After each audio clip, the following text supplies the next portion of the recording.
Не мне вам рассказывать, вы гораздо опытнее меня, о каком объекте идет речь. У меня часто в диалогах с нашими политическими оппонентами возникает один вопрос.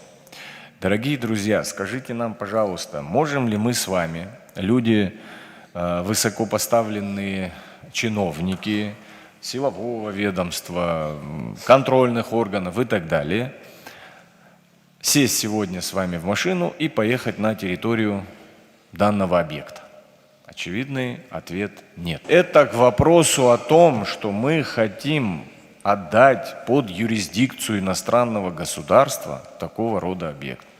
Абсолютно же очевидно, что и сегодня там юрисдикция не абхазского государства. Ни один контролирующий орган, ни один, так скажем, представитель власти без соответствующего согласования, соответствующей процедуры на этот объект попасть не может. То есть, если говорить о сути вопроса, то я абсолютно согласен с тем, что данное соглашение должно быть исправлено в части тех ошибок, которые были допущены, и оно обязательно должно быть подписано и ратифицировано.